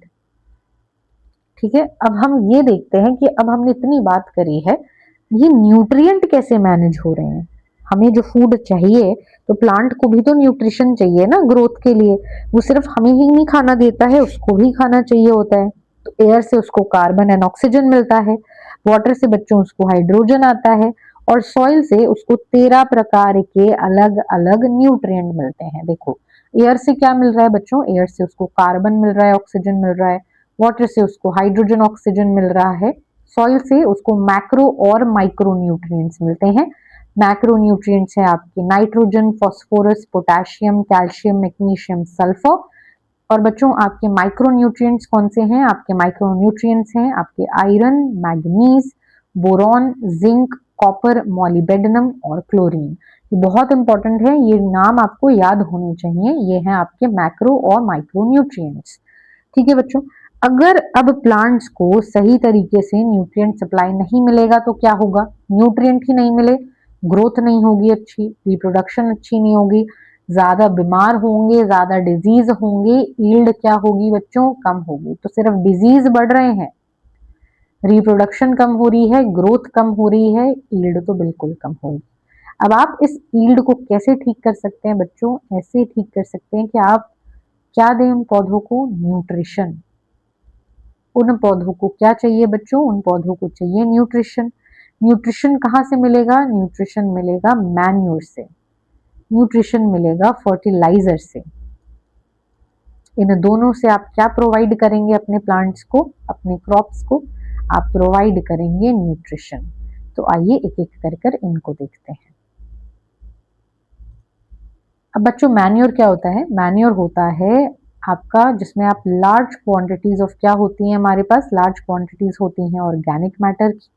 ये लेकिन क्योंकि ऑर्गेनिक मैटर है इसीलिए क्या प्रोवाइड कर रहा है बच्चों? ये प्रोवाइड कर रहा है न्यूट्रिशन, बट कम क्वांटिटी में कर रहा है। ठीक है, कम क्वांटिटी में करता है। तो ये क्या कंटेन करते हैं बच्चों? इसमें होता है लार्ज ऑर्गेनिक मैटर और स्मॉल न्यूट्रिएंट्स। किससे बना हुआ होता है? काउ डंग से बना हुआ होता है, प्लांट वेस्ट से बना होता है, डिकम्पोजिशन जो जितनी चीजें होती हैं उनसे बना होता है। मैन्योर क्या करता है बच्चों? आपका मैन्योर करता है आपकी सॉइल की फर्टिलिटी को बढ़ाता है। ठीक है, ये आपका जो ऑर्गेनिक मैटर है जो आपके किसमें है? आपके जो अर्थ में है, आपकी जो सॉइल में है उसको बढ़ाता है, आपके सॉइल के स्ट्रक्चर को भी अच्छा रखता है। ठीक है, तो ये ऑर्गेनिक मैटर से भरपूर है बच्चों। सॉइल स्ट्रक्चर इंप्रूव करता है, इसकी वाटर होल्डिंग कैपेसिटी बढ़ाता है सैंडी सॉइल्स में, ड्रेनेज में हेल्प करता है क्ले सॉइल्स में। ठीक है, ये है क्या आपका बच्चों? ये है आपका मैन्योर। ठीक है, अब मैन्योर हमने देखा तो इसमें क्या आते हैं बच्चों? इसमें आता है आपका कंपोस्ट, वर्मी कंपोस्ट और ग्रीन मैन्योर है इसके एग्जांपल्स। ठीक है, कंपोस्ट किससे बना हुआ है बच्चों? फार्म वेस्ट से जो आपको मैन्योर मिल रहा है वो है आपका कंपोस्ट। इसको आप पिट्स में डिकम्पोज करते हो। इसमें की न्यूट्रिएंट्स क्या मिलते हैं आपको? ऑर्गेनिक मैटर और न्यूट्रिएंट्स मिलते हैं। वर्मी कंपोस्ट होता है बच्चों जब आप अर्थवॉर्म की मदद से आप डिकम्पोजिशन के प्रोसेस को स्पीड अप करते हैं, तो वो है आपका वर्मी कंपोस्टिंग। जब आप ग्रीन मैन्योर यानी कि सन हेम्प जैसे या गॉर्ड जैसी चीजों को क्या करते हैं, हम सॉइल में ही दोबारा से फ्लो कर देते हैं, तो वो होता है आपका ग्रीन मैन्योर, जो कि आपके नाइट्रोजन और फास्फोरस की जो क्वांटिटी है, जो न्यूट्रिशन है जो पौधों को चाहिए, उसको बढ़ाने के लिए हम इस्तेमाल करते हैं। अब हम अगला टाइप देखते हैं बच्चों, अगला है फर्टिलाइजर। देखो फर्टिलाइजर क्या होता है? कमर्शियली प्रोड्यूस प्लांट न्यूट्रिशन होते हैं, जैसे कि नाइट्रोजन, फास्फोरस है आपका, पोटेशियम है आपका। ठीक है, ये क्या करते हैं, आपकी यील्ड्स को हाई करते हैं, आपकी क्रॉप प्रोडक्शन को ये बढ़ाते हैं, लेकिन इनके कंटिन्यूअस यूज से बच्चों क्या होता है, सॉइल की फर्टिलिटी खराब होती है, वाटर पोल्यूशन तक हो सकता है। क्यों? क्योंकि ये वॉश अवे हो जाते हैं। ठीक है, ये आपका सॉइल है। अगर मैं बोलूं कि सॉइल के यहाँ पे जहाँ पे आपका क्रॉप हो रहा था, ये आपकी रिवर है, ये आपका फील्ड है। ठीक है, अब जितना इरिगेशन होता है सारा तो सीप इन नहीं होगा, कुछ तो आपकी रिवर्स में जाएगा। अगर रिवर साइड में नहीं भी है तो अगर ये अर्थ है, आप जानते हैं कि नीचे होता है ग्राउंड वाटर, नीचे होता है ग्राउंड वाटर। अब ये फर्टिलाइजर सीप इन होने के बाद अगर आपके ग्राउंड वाटर से जाकर मिलता है, तो ग्राउंड वाटर का पानी जब आप पीते हैं या नहाते हैं या किसी भी चीज के लिए इस्तेमाल करते हैं, तो आप किसके कांटेक्ट में आ रहे हैं, आप हार्मफुल फर्टिलाइजर के कांटेक्ट में आ रहे हैं। फर्टिलाइजर उस पानी में मिलाने के लिए नहीं है जिसका इस्तेमाल आप अपने इस्तेमाल के लिए करें। फर्टिलाइजर में तो प्लांट्स के न्यूट्रिशन है जो सिर्फ प्लांट तक ही सीमित रहने चाहिए।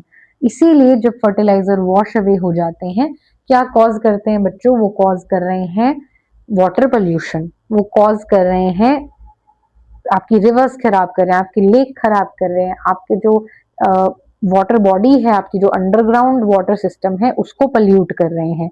और बार बार बार बार जब आप कमर्शियली यूज्ड फर्टिलाइजर को इस्तेमाल करते हैं तो आपका जो ऑर्गेनिक नेचुरल मैटर है सॉइल का वो कम होता है, जो आपके सॉइल में नेचुरल माइक्रोब्स हैं वो किल करता है। एक बार हम जल्दी से डिफरेंसेस देख लेते हैं इन दोनों के बीच। इन दोनों के बीच में बच्चों जो मेजर डिफरेंसेस हैं वो है कि आपका जो मैन्योर है बच्चों वो होता है ऑर्गेनिक, फर्टिलाइजर होता है आपका केमिकल फैक्ट्री मेड। जो मैन्योर होता है उसमें जो न्यूट्रिएंट्स होते हैं वो स्लोली रिलीज होते हैं, उनकी क्वांटिटी लेस होती है। जो फर्टिलाइजर है वो जल्दी आपको न्यूट्रिशन प्रोवाइड करते हैं आपकी क्रॉप्स को, और वो हाई होते हैं तीन चीजों में, जो क्या है बच्चों, आपका नाइट्रोजन, फॉस्फोरस और पोटेशियम। जो मैन्योर है वो आपकी सॉइल के जो स्ट्रक्चर है, जो माइक्रोब्स है उनको इम्प्रूव करता है, ओवरऑल सॉइल हेल्थ बढ़ाता है। जबकि फर्टिलाइजर का लॉन्ग टर्म यूज आपकी सॉइल हेल्थ को गिराता है, डिक्रीज करता है। एनवायरमेंट फ्रेंडली होता है मैन्योर। ठीक है, क्यों? क्योंकि ये तो रिसाइकल वेस्ट से बना है, जो आपके घर से आ रहा है या फार्म से आ रहा है, ये उन्हीं वेस्ट से बना हुआ है।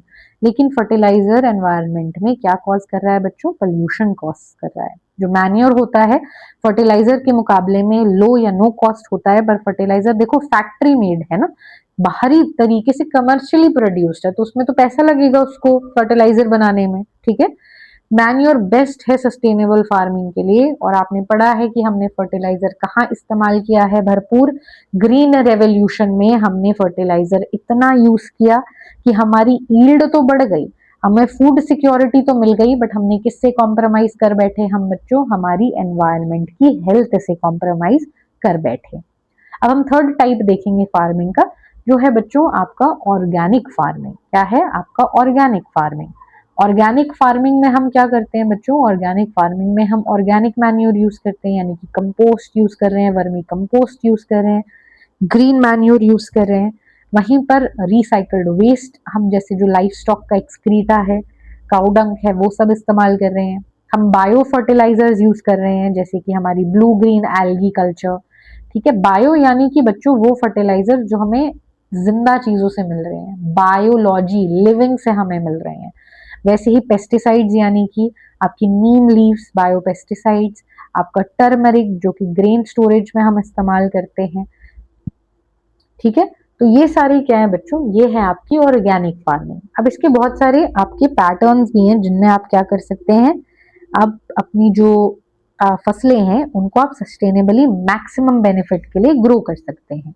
ठीक है बच्चों, क्या कर सकते हैं, मैक्सिमम बेनिफिट के लिए ग्रो कर सकते हैं। ये तीनों ही हम देख चुके हैं, हम मिक्स्ड फार्मिंग देख चुके हैं, हम इंटरक्रॉपिंग देख चुके हैं, और हम क्रॉप रोटेशन भी देख चुके हैं। ठीक है, अब मिक्स्ड क्रॉपिंग को अगर हम एक बार जस्ट रिवाइज कर लें, तो एक ही लैंड पे हम साइमल्टेनियसली 2 से ज्यादा क्रॉप्स ग्रो करते हैं, बट किसी पैटर्न में ग्रो नहीं कर रहे हैं। या हम क्या कर रहे हैं, क्रॉप को भी वहीं ग्रो कर रहे हैं, लाइफ स्टॉक का भी वहीं पालन पोषण भरण कर रहे हैं, और उनसे हम उनके प्रोडक्ट्स ले रहे हैं, किसके लिए, अपने इस्तेमाल के लिए, अपने इकोनॉमिक बेनिफिट के लिए। वो है बच्चों आपका मिक्स्ड क्रॉपिंग। इंटरक्रॉपिंग ये होता है बच्चों जब आप क्रॉप्स को एक डेफिनेट पैटर्न में लगाते हो, एक डेफिनेट पैटर्न में लगाते हो, तो वो है आपका इंटरक्रॉपिंग। क्रॉप रोटेशन क्या है बच्चों, एक ही लैंड पर जब आप प्री प्लांट सक्सेशन करो कि इतने टाइम तक ये प्लांट रहेगा, फिर वो रोटेट होगा, फिर दूसरा प्लांट आएगा, फिर होगा अगला प्लांट आएगा, तो अगर आप प्रॉपरली किया जाए तो 1-2 साल में क्या होता है, जो आपने क्रॉप्स वो है आप आराम से अच्छे से उगा सकते हो। तो एक ही पीस ऑफ लैंड पे क्या हो रहा है, प्री प्लांट सक्सेशन हो रहा है, डिफरेंट क्रॉप्स उगाए जाते हैं, वो है आपका बच्चों क्रॉप रोटेशन। क्या है आपका क्रॉप रोटेशन। और ये था बच्चों आपका, क्या था ये, ओवरऑल ये था आपका बच्चों हमारा क्रॉप प्रोडक्शन मैनेजमेंट। अब हम एक बार देख लेते हैं कि हमको क्या बेनिफिट्स होते हैं ऑर्गेनिक फार्मिंग से। अब तक हमने देख लिया है। देखो, आप नेचुरली क्या करते हो, पेस्ट वीड कंट्रोल कर लेते हो, आपकी सॉइल फर्टिलिटी अच्छी हो जाती है, पॉल्यूशन नहीं होता है, आपको हेल्दी क्रॉप्स मिलते हैं, सब अच्छा होता है इसमें। ये क्या है बच्चों, ये है आपका ऑर्गेनिक फार्मिंग के बेनिफिट्स। अब हमने फार्मिंग कर ली, अब हमें इरिगेशन भी चाहिए। अच्छा, अब आपके जो प्लांट्स हैं उनको क्या चाहिए होगा बच्चों, उनको बहुत जरूरी चीज चाहिए होगी, और वो बहुत जरूरी चीज क्या है बच्चों, वो बहुत जरूरी चीज है पानी, इरिगेशन। अब इंडिया मोस्टली तो रेन फेड कंट्री है, डिपेंड करती है मानसून में। आपने सुना होगा कि अगर मानसून अच्छी नहीं हुई तो फसल अच्छी नहीं होती है, ठीक है। तो पुअर जब रेन हो जाता है तो हमारा क्या हो जाता है बच्चों, क्रॉप फेलियर हो जाता है। इसलिए सही मात्रा में क्रॉप्स को पानी मिलना सही स्टेज पर आपकी ईल्ड को बढ़ाता है। क्या करता है, आपकी ईल्ड को बढ़ाता है। इसलिए हमारा गोल क्या होना चाहिए, हमारा गोल होना चाहिए कि हम ज्यादा से ज्यादा जमीन को इरिगेशन में लेके आए। जब हम इरिगेशन कह रहे हैं तो हम ये नहीं कि हम खुला पानी दे दें, जितना पानी उस क्रॉप को चाहिए उतना पानी उस क्रॉप को मिलना चाहिए। ये है आपका इरिगेशन। ये क्या है बच्चों, आपका इरिगेशन। बहुत सारे तरीके होते हैं इरिगेशन प्रोवाइड करने के। पहला हम इस्तेमाल करते हैं वेल्स के थ्रू। डग वेल्स वो होते हैं बच्चों जिसमें पानी कहाँ से लिया जाता है, आपके शैलो लेयर्स से लिया जाता है।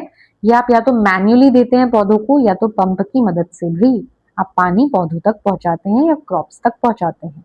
फिर है बच्चों आपका ट्यूब वेल। ट्यूब वेल में जो वाटर है ना वो और डीपर लेयर से निकाला जाता है। किसकी मदद से, पंप्ड आउट करते हैं, ये पंप की मदद से करते हैं। फिर कैनाल सिस्टम भी हम इस्तेमाल करते हैं, जो लार्ज नेटवर्क होता है किसका, कैनाल्स का ही होता है। तो एक मेन कैनाल होती है, उससे फिर ब्रांच निकलती है जो फील्ड की अलग अलग जगहों पर जाकर इरिगेशन प्रोवाइड कर रही है, क्रॉप्स को पानी प्रोवाइड कर रही है। फिर है बच्चों आपका रिवर लिफ्ट सिस्टम, जिसमें जो रिवर से डायरेक्ट पानी मिलता है आपको, ये भी कैनाल्स की मदद से किया जाता है और पंप्स की मदद से भी करा जाता है। फिर है बच्चों आपका टैंक। टैंक आपको पता है छोटे छोटे से रिजर्वायर होते हैं। अगर मैं आपको टैंक बोलूँ तो छोटे छोटे से वेल टाइप भी होते हैं, जहां से क्या होता है थोड़ा थोड़ा पानी स्टोर किया जाता है, जब जरूरत पड़ती है तब उसको क्रॉप्स में हम इरिगेशन में अप्लाई कर सकते हैं। ये है बच्चों आपका क्या, ये है आपका इरिगेशन। अब इरिगेशन सिर्फ यहीं तक सीमित नहीं है, नई नई टेक्निक्स आ गई हैं बच्चों। पहला देखिए, रेन वाटर हार्वेस्टिंग करते हैं हम वाटर शेड मैनेजमेंट करते हैं।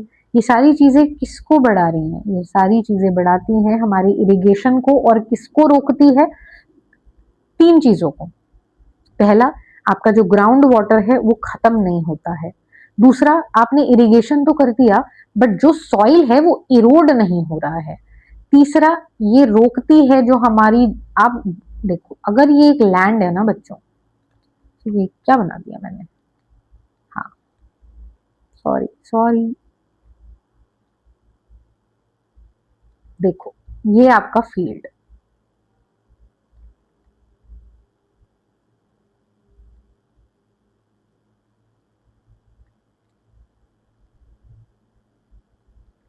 ये है आपका टैंक। अब इस टैंक में से इरिगेशन तो हो रहा है,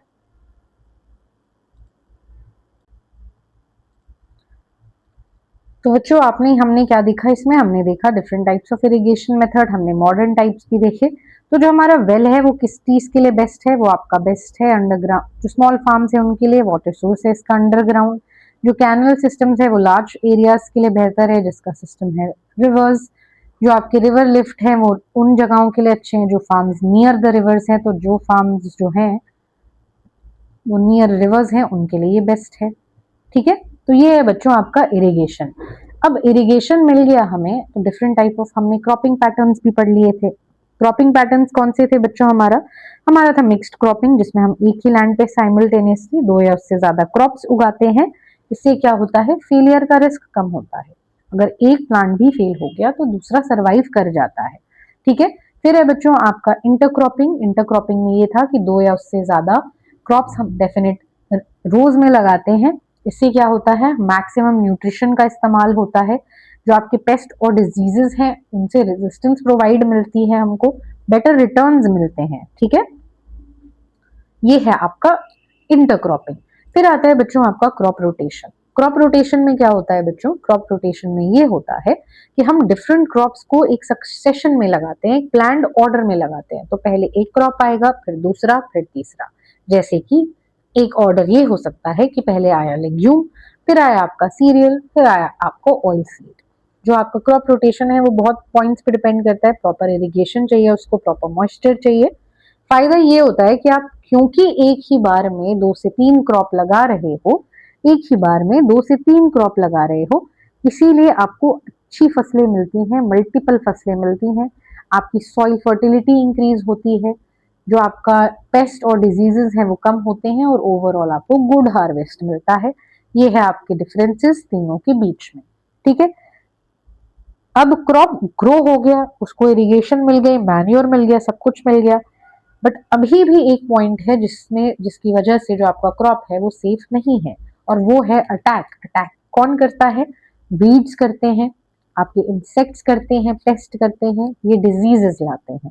अगर आपने इनको कंट्रोल नहीं किया तो आपको ओवरऑल क्रॉप का लॉस होगा। ठीक है, वीड्स क्या होते हैं बच्चों? वीड्स होते हैं आपके अनवांटेड क्रॉप्स, जो आपका अनवांटेड प्लांट्स, जो आपकी जो मेन क्रॉप्स है उनके लिए जो फूड था, उनके लिए जो लाइट था, उनके लिए जो न्यूट्रिशन था, और उनके लिए जो स्पेस था, उसको ऑक्यूपाई कर लेते हैं। एग्जाम्पल्स क्या है बच्चों इसके? एग्जाम्पल्स है इसका जैंथियम, एग्जाम्पल है इसका पार्थेनियम, एग्जाम्पल है इसका सिप्रस। अगर ज्यादा वीड्स होंगे क्रॉप्स के साथ तो आपका जो ओवरऑल क्रॉप ग्रोथ है वो रिड्यूस होगा, जो आपका हार्वेस्टिंग है वो पुअर हो जाएगा, अर्ली स्टेज में आपको होगा भारी नुकसान। ठीक है, अब जो पेस्ट है वो भी अटैक कर रहे हैं, तो सिर्फ वीड ही काफी नहीं है। पेस्ट कैसे अटैक करते हैं बच्चों? पेस्ट इस तरीके से ऐड करते हैं कि वो टारगेट करते हैं रूट को, वो टारगेट करते हैं बच्चों स्टेम को। ठीक है, तो वो क्या कर रहे हैं बच्चों? वो टारगेट कर रहे हैं आपके रूट को, टारगेट कर रहे हैं स्टेम को, टारगेट कर रहे हैं लीव्स को। यहाँ पे वो कट करते हैं, जो सेल सैप है उसको वो सक करते हैं। वो क्या करते हैं? गड्ढे कर देते हैं, किन में? आपके स्टेम्स में, आपके फ्रूट्स में, जिससे क्या होता है ओवरऑल जो क्वालिटी है वो गिरती है। प्लस अब ये हेल्दी नहीं है खाने के लिए या कंज्यूम करने के लिए, अब ये सही नहीं है। ठीक है, इसके अलावा बहुत सारे पैथोजेंस जैसे कि बैक्टीरिया, फंजाई, वायरस, ये क्या कर रहे हैं बच्चों? ये डिजीजेस कॉज कर रहे हैं इन क्रॉप्स में, और अगर इनमें डिजीजेस होंगे तो ये सरवाइव नहीं कर पाएंगे। ये सरवाइव नहीं कर पाएंगे तो ये ग्रो कैसे होंगे? इसीलिए यहाँ पे आता है बच्चों हमारा क्रॉप प्रोटेक्शन मैनेजमेंट, कि हम इसको मैनेज कैसे करें। इसको हम मैनेज ऐसे कर सकते हैं बच्चों कि अगर आपको इनको वीड से बचाना है तो आप हर्बिसाइड यूज करोगे, है ना? अगर आपको इनको इंसेक्ट से बचाना है तो आप इंसेक्टिसाइड यूज करोगे, फंजाई से बचाना है तो फंजिसाइड यूज करोगे। अब इन केमिकल्स को आप बाहर से यूज कर रहे हो तो इनका प्लांट्स और एनिमल्स पे खतरा तो है, और ये पोल्यूशन भी क्रिएट करते हैं। तो एक तरीका और जिससे आप वीड्स को बिना नुकसान पहुंचाए एनवायरनमेंट को निकाल सकते हो, वो है बच्चों आपका मैकेनिकल वे। मैकेनिकल मतलब आप हाथ इस्तेमाल करो या खुरपी इस्तेमाल करो, उससे आप इन वीड्स को निकाल सकते हो। ठीक है, और जो तरीके हैं प्रिवेंट करने के या कंट्रोल करने के बच्चों, वो होते हैं आप प्रॉपर सीड बेड लगाएं, टाइमली आप सो करें सैंड को या सॉइल को, इंटरक्रॉपिंग और क्रॉप रोटेशन बहुत अच्छे तरीके हैं। आप ऐसी वैरायटीज लेके आए प्लांट की हाइब्रिडाइजेशन और जीएम की मदद से, जो कि रेजिस्टेंट वैरायटीज हो, किन के खिलाफ? इन पेस्ट्स के खिलाफ, इन डिजीजेस के खिलाफ। ठीक है, तो ये है कुछ तरीके जिससे आप इनको, वीड्स को और पेस्ट डिजीजेस की प्रॉब्लम्स को दूर रख सकते हैं। अब आपने फसल उगाई, अच्छी क्वालिटी की उगाई, आपने उसको प्रॉपर मैन्योर दिए, न्यूट्रिशन प्रोवाइड किया, फर्टिलाइजर, ऑर्गेनिक फार्मिंग, इरिगेशन, आपने उसको प्रॉपर हर्बिसाइड, इंसेक्टिसाइड्स, जो जो आप उसको दे सकते थे आपने उसको दिया, पर यहाँ पे कहानी खत्म नहीं होती है। कहानी तब खत्म होगी जब आप इन क्रॉप्स के जो फूड ग्रेन्स है उसको कंज्यूम करें। और कंज्यूम करने के बीच में एक पॉइंट और आता है, वो है कहाँ ये सारे ग्रेन्स जो आपको क्रॉप से मिले हैं वो स्टोर होते हैं जब तक ये आपके घरों तक नहीं पहुंचते हैं। गोदाम में होते हैं, स्टोर हाउसेज में होते हैं, वेयर हाउसेज में होते हैं। यहाँ पे भी इन ग्रेन्स को खतरा है अगर मैनेजमेंट अच्छा नहीं है। खतरा किन से है बच्चों? खतरा है इंसेक्ट से, खतरा है रोडेंट से, बड़े चूहों से, छोटे चूहों से, खतरा है इनको फंजाई से, माइट से, बैक्टीरिया से, जो इनको खाते हैं, स्पॉइल करते हैं, अपने साथ जितनी गंदगी वो लेके आते हैं इन ग्रेन्स को इन्फेक्ट करते हैं, और ये फिर हमारे नो लॉन्गर यूज में होते हैं, नो लॉन्गर यूज के अंदर होते हैं। एबायोटिक कंडीशन यानी कि अगर बहुत मॉइस्चर हो, टेम्परेचर ग्रेन्स के हिसाब से अच्छा ना हो, ये क्या करता है, ये ग्रेन्स को पुअर क्वालिटी का बना देता है। न्यूट्रिशन लॉस होता है, जर्मिनेशन नहीं होता, डिस्कलरेशन होता है, ओवरऑल उसकी मार्केट वैल्यू कम हो जाती है।